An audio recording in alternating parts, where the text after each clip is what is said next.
जय हिंद एवरीवन। अगर आप अग्निवीर पेपर का तैयारी कर रहे हो तो आप बहुत अच्छे जगह आ चुके हो। यहाँ से आपका तैयारी बहुत अच्छे तरीके से होगा। आज के इस वीडियो में टोटल 35 प्रश्न लिए गए हैं। 15 प्रश्न सामान्य ज्ञान के रहने वाले हैं और 15 प्रश्न सामान्य विज्ञान के रहने वाले हैं और 5 प्रश्न रीजनिंग के रहने वाले हैं। पूरा प्रश्न समाप्त होने के बाद लास्ट में ईमानदारी पूर्वक से कमेंट करके बताना कि इन 35 प्रश्नों में से आपका कितना प्रश्न सही हुआ है। चलते हैं अपने प्रश्नों के तरफ और बहुत जल्द अब मैं आप लोगों के सामने डिजिटल बोर्ड पर पढ़ाता हुआ मिलूंगा, ठीक है ना। जब सामने से आप लोगों का क्लास कराऊंगा तो वो हमें लगता है कि और अच्छा रहेगा। आपका सबसे पहला प्रश्न है कि राष्ट्रीय हिंदी दिवस कब मनाया जाता है। राष्ट्रीय हिंदी दिवस कब मनाया जाता है? 10 जनवरी, 14 सितंबर, 5 सितंबर, 14 अक्टूबर। तो इसका राइट आंसर क्या हो जाएगा? राष्ट्रीय हिंदी दिवस कब मनाया जाता है? राष्ट्रीय हिंदी दिवस 14 सितंबर को मनाया जाता है। बहुत बार आर्मी के पेपर में पूछा गया प्रश्न है, ठीक है ना। राष्ट्रीय हिंदी दिवस कब मनाया जाता है? तो राष्ट्रीय हिंदी दिवस 14 सितंबर को मनाया जाता है। आपका नेक्स्ट प्रश्न है कि सुएज नहर का निर्माण कब हुआ। तो सुएज नहर का निर्माण कब हुआ? 1850, 1869, 1914 और 1912। तो इसका राइट आंसर क्या हो जाएगा? सुएज नहर का निर्माण कब हुआ? सुएज नहर का निर्माण 1869 में हुआ। सुएज नहर का निर्माण 1869 में हुआ, ठीक है ना। सुएज नहर का निर्माण कब हुआ? 1869 में हुआ।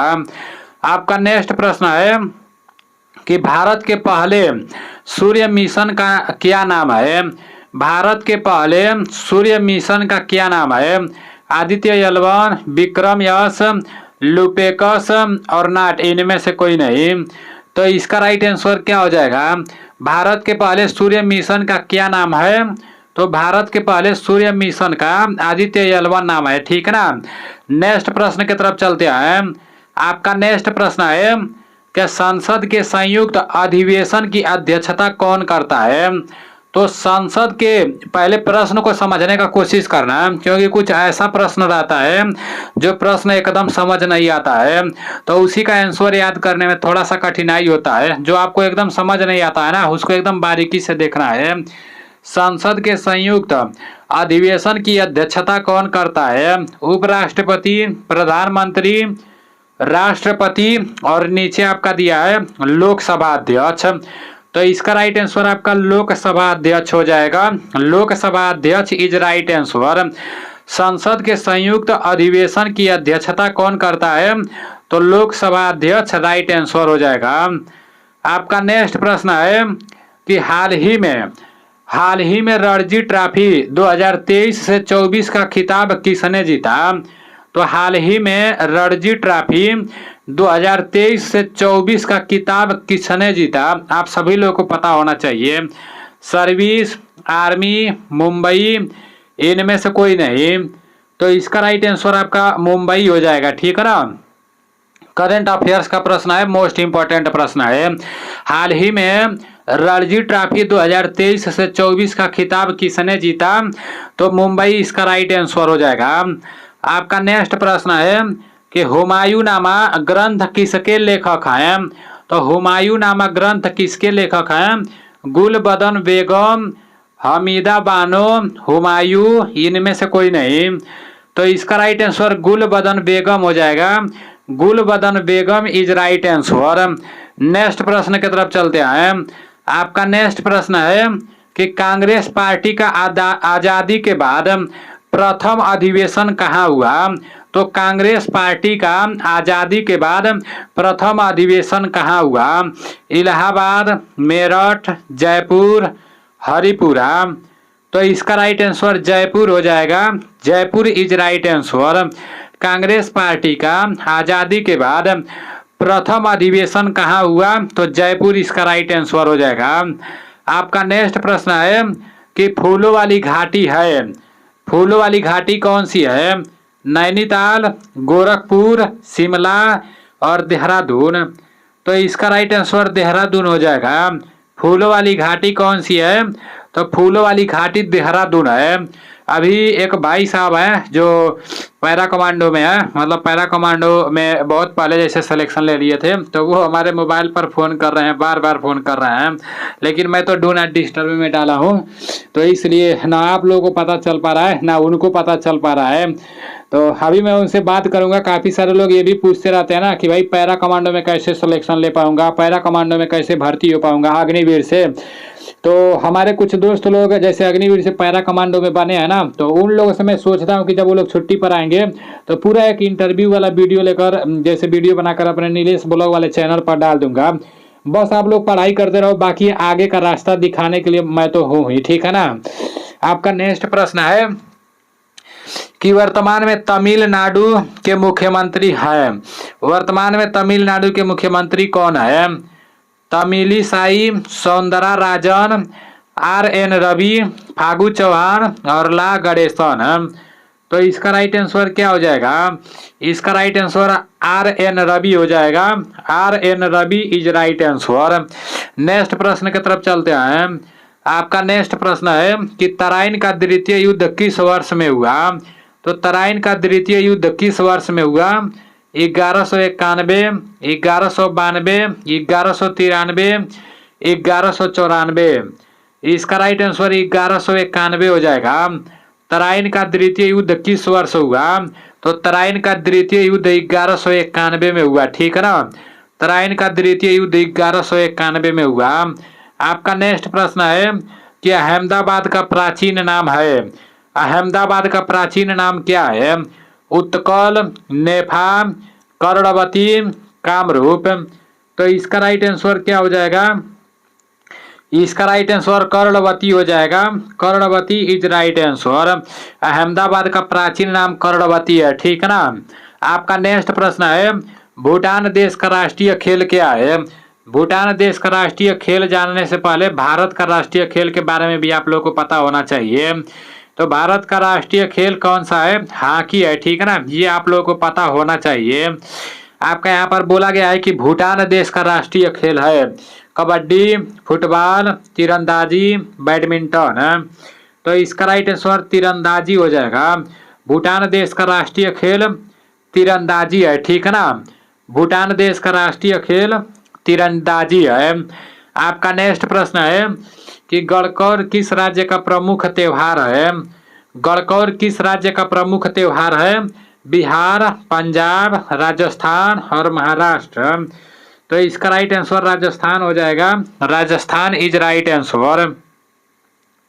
बोला गया कि गणकौर किस राज्य का प्रमुख त्योहार है? तो गणकौर राजस्थान का प्रमुख त्योहार है, ठीक है ना। गणकौर राजस्थान का प्रमुख त्योहार है। नेक्स्ट प्रश्न है कि बगदाद किस नदी के किनारे स्थित है? तो बगदाद किस नदी के किनारे स्थित है? नील, टिग्रिस, टाइबर और रवि। तो इसका राइट आंसर क्या हो जाएगा? बगदाद किस नदी के किनारे स्थित है? इसका राइट आंसर आपका हो जाएगा टिग्रिस, ठीक है ना। Tigris is right answer. Baghdad किस नदी के किनारे स्थित है? तो इसका राइट आंसर टिग्रिस हो जाएगा। आपका नेक्स्ट प्रश्न है कि तुजु दर्रा किस राज्य में है? इसी टाइप का प्रश्न जब पूछ देता है तो कुछ लोग नहीं कर पाते हैं। जो लोग सुने रहते हैं, देखे रहते हैं, वही लोग न कर पाते हैं। बाकी जो जिसको मतलब कभी देखा ही नहीं है कि तुजु दर्रा किस राज्य में है, तो फिर वो कैसे कर पाएगा? मेरे भाई जीके एक समुंदर होता है, समझो। जीके में कहीं से भी प्रश्न पूछ दिया जाता है, लेकिन मेरा जो एप्लीकेशन है नीलेश डिफेंस कैरियर ना, तो उसमें पूरा का पूरा जीके का क्वेश्चन मैं डाल दिया हूँ। टॉपिक वाइज प्रश्न डाला गया है, ठीक है ना। तो जितने लोग अभी तक मेरे एप्लीकेशन को डाउनलोड नहीं किए हो तो फटाक से प्ले स्टोर पर जाओ, नीलेश डिफेंस कैरियर लिखकर सर्च मारो, वहां पर मेरा एप्लीकेशन आ जाएगा। वहां से आप लोगों को मेरे एप्लीकेशन को डाउनलोड कर लेना है, ठीक है ना। और वहां से भी आप लोगों को अपना तैयारी करते रहना है। और ये जो आप लोगों का क्लास चल रहा है, इसका पूरा पीडीएफ आंसर सहित आप लोगों को मेरे एप्लीकेशन में मिल जाएगा, फ्री कंटेंट वाले में मिल जाएगा 10 बजे के बाद। और कल शाम को जो आप लोगों का 20 करंट अफेयर्स का प्रश्न हुआ था, तो उसका भी पीडीएफ आप लोगों को मेरे एप्लीकेशन में मिल जाएगा।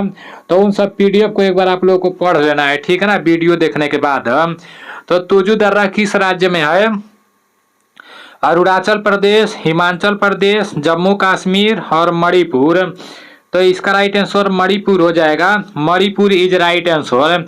मणिपुर की राजधानी कहाँ पर है? तो मणिपुर की राजधानी इम्फाल है, ठीक है ना। मणिपुर की राजधानी कहाँ पर है? मणिपुर की राजधानी इम्फाल है। आपका नेक्स्ट प्रश्न है और सामान्य विज्ञान का है कि प्रकाश संश्लेषण की क्रिया में पौधे किसका निर्माण करते हैं? तो प्रकाश संश्लेषण की क्रिया में पौधे किसका निर्माण करते हैं? प्रोटीन, वसा, कार्बोहाइड्रेट, उपरोक्त सभी। तो इसका राइट आंसर आपका कार्बोहाइड्रेट हो जाएगा। Carbohydrate is right answer. प्रकाश संश्लेषण की क्रिया में पौधे किसका निर्माण करते हैं? तो कार्बोहाइड्रेट का, ठीक है ना। आपका नेक्स्ट प्रश्न है कि पादपों को कितने वर्गों में बांटा गया है? 4, 5, 6 और 7। तो इसका राइट आंसर क्या हो जाएगा? पादपों को कितने वर्गों में बांटा गया है? तो इसका राइट आंसर 5 हो जाएगा। 5 इज राइट आंसर। आपका नेक्स्ट प्रश्न है कि वर्तमान में कुल ज्ञात तत्व है। वर्तमान में कुल ज्ञात तत्व कितना है? 90, 120, 118 और 100। तो इसका राइट आंसर 118 हो जाएगा। 118 इज राइट आंसर। वर्तमान में कुल ज्ञात तत्व कितना है? तो 118 है, ठीक है ना। आपका नेक्स्ट प्रश्न है कि H5N1 किस रोग का वायरस होता है? H5N1 किस रोग का वायरस होता है? Swine flu, polio, bird flu और चेचक। तो इसका राइट आंसर बर्ड फ्लू हो जाएगा। Bird flu is right answer. H5N1 किस रोग का वायरस होता है? तो बर्ड फ्लू इसका राइट आंसर हो जाएगा, ठीक है ना। आपका नेक्स्ट प्रश्न है कि पादपों में सबसे बड़ा कोशिकांग है। पादपों में सबसे बड़ा कोशिकांग कौन सा है? कोशिका भित्ति, राइबोसोम, रिक्तिका, हरित लवक। तो इसका राइट आंसर क्या हो जाएगा? इसका राइट आंसर हरित लवक हो जाएगा। हरित लवक इज राइट आंसर। आपका नेक्स्ट प्रश्न है कि H आकार की ग्रंथि है। थायराइड, पीयूष, हाइपोथैलेमस और थाइमस। तो इसका राइट आंसर थायराइड हो जाएगा। Thyroid is right answer. H आकार की ग्रंथि कौन सी है? तो H आकार की ग्रंथि थायराइड है, ठीक है ना। H आकार की ग्रंथि थायराइड है। नेक्स्ट प्रश्न है कि पीयूष ग्रंथि पर नियंत्रित करने वाली ग्रंथि है।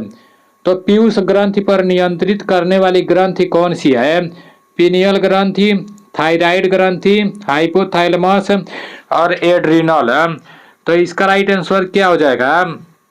पीयूष ग्रंथि पर नियंत्रित करने वाली ग्रंथि कौन सी है?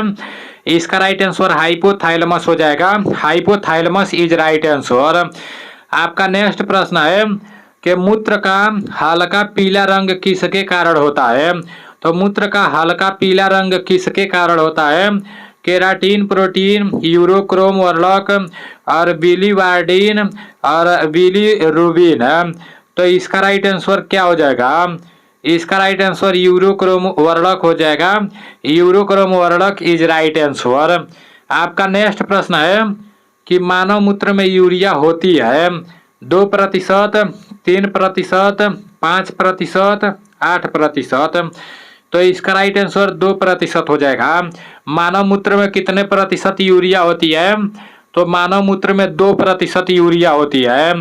आपका नेक्स्ट प्रश्न है कि केचुए का उत्सर्जी अंग है। केचुए का उत्सर्जी अंग कौन सा है? नेफ्रिडिया, वृक्क, त्वचा और मेलपीघी नालिका। तो इसका राइट आंसर क्या हो जाएगा?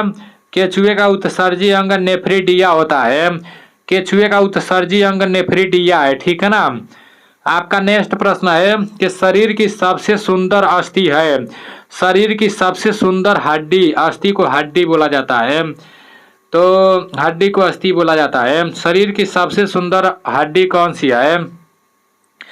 स्टेपीज, हायर्ड, स्केपुला और क्लेविकल। तो इसका राइट आंसर क्या हो जाएगा? इसका राइट आंसर क्लेविकल हो जाएगा। शरीर की सबसे सुंदर हड्डी कौन सा है? तो क्लेविकल है, ठीक है ना। नेक्स्ट प्रश्न की तरफ चलते हैं। आपका नेक्स्ट प्रश्न है कि हिज कब्जा संधि किस भाग का जोड़ है? तो इसका राइट आंसर क्या हो जाएगा? कलाई, कोहनी, हाथ और पैर। तो कब्जा संधि किस भाग का जोड़ है, ये आप सभी लोगों को पता होना चाहिए। कोहनी इसका राइट आंसर हो जाएगा, ठीक है ना। एक भाई साहब कमेंट किए थे कि मैं किसी और चैनल पर जब पढ़ने जाता हूं तो बहुत बोरिंग महसूस होता है, और जब मैं यहाँ पर आता हूं तो आप जितना भी क्वेश्चन बताते हैं वो पूरा का पूरा याद हो जाता है क्लास में ही, और बोरिंग भी महसूस नहीं होता है, अच्छा लगता है क्लास करने के लिए। मतलब जब क्लास करते हैं तो उनको मैं बहुत बहुत धन्यवाद देना चाहूँगा फीडबैक देने के लिए, ठीक है ना। और भी बहुत लोग फीडबैक देते रहते हैं, लेकिन सभी लोगों के कमेंट को मैं इस टाइम नहीं पढ़ पा रहा हूँ, क्योंकि क्वेश्चन वोश्चन थोड़ा बनाने में टाइम बहुत ज़्यादा लग जा रहा है। पाचन तंत्र का सबसे लंबा भाग कौन सा होता है? मुख, आमाशय, छोटी आंत, और नीचे आपका बड़ी ग्रास नली दिया है, ठीक है ना। तो इसका राइट आंसर क्या हो जाएगा? पाचन तंत्र का सबसे लंबा भाग छोटी आंत होता है, ठीक है ना। पाचन तंत्र का सबसे लंबा भाग छोटी आंत होता है। आपका नेक्स्ट प्रश्न है कि HCl कहाँ बनता है? यकृत में, आमाशय में, छोटी आंत में और वृक्क में। तो इसका राइट आंसर आमाशय में हो जाएगा। HCl कहाँ बनता है? तो HCl आमाशय में बनता है। HCl आमाशय में बनता है। आपका नेक्स्ट प्रश्न है कि बाइल कहाँ से स्रावित होता है? यकृत, थायराइड, अग्नाशय और वृक्क। तो बाइल कहाँ से स्रावित होता है? इसका राइट आंसर यकृत हो जाएगा। यकृत इज राइट आंसर। अभी आप लोगों के सामान्य ज्ञान के 15 प्रश्न समाप्त हो चुके हैं, और सामान्य विज्ञान के भी 15 प्रश्न समाप्त हो चुके हैं। अब रीजनिंग की तरफ चलते हैं। आपका रीजनिंग का प्रश्न है कि जिस तरह से लोहा का संबंध धातु से है, उसी तरह से पीतल का संबंध किससे होगा? तो पीतल का संबंध किससे होगा? जिंक, तांबा, धातु, मिश्र धातु। तो इसका राइट आंसर मिश्र धातु हो जाएगा। मिश्र धातु इज राइट आंसर। जिस तरह से लोहा का संबंध धातु से है, उसी तरह से पीतल का संबंध मिश्र धातु से है, ठीक है ना। आपका नेक्स्ट प्रश्न है कि यदि इतना को कूट भाषा में इतना लिखा जाए तो इतना को कैसे लिखा जाएगा? तो देख लेते हैं। आर कितना नंबर पर आता है? 18 नंबर पर आता है। उसके बाद से यू आपका 21 नंबर पर आता है। यस आपका 19 नंबर पर आता है, और यच आपका 8 नंबर पर आता है। तो सबको जोड़कर देख लेते हैं कितना हो रहा है। 8 1 9, 9 9 18, 18 और ये 8 कितना हो जाएगा? 18 2 20 और ये 6 26 के 6, और हासिल बचा 2, 2 और 1 3 और 2 5 और 2 हासिलवा 7 हो जाएगा, ठीक है ना। नहीं नहीं नहीं, 2 1 3 और 1 4 और 1 हासिलवा 6 हो जाएगा। तो आपका 66 हो जाएगा। यहाँ पर 66 है, ठीक है ना। मैं भी सोचा हूँ कहाँ से 7 आ जाए जब यहाँ 6 है। तो यहाँ पर 66 है, बस लिख दिया गया है। मतलब जो जितना नंबर पर है। जे आपका 10 नंबर पर आता है, ए आपका 1 नंबर पर आता है, एन आपका 14 नंबर पर आता है, यू आपका 21 नंबर पर आता है, ठीक है ना। तो देख लेते हैं। 4 1 5, 5 1 6 हो गया। उसके बाद से आपका 1 1 2 2 4 हो गया, ठीक है ना। तो इसका राइट आंसर आपका 46 हो रहा है। 46 इज राइट आंसर। आपका नेक्स्ट प्रश्न है, इसमें देखो क्या किया गया है। 16 से 18 किया गया है। 16 में +2 किया गया है, 18 हो गया है। फिर 18 से 21 किया गया है। 18 में +3 किया गया है, 21 हो गया है। फिर 21 में 23 किया गया है, तो 21 में +2 किया गया है, 23 हो गया है।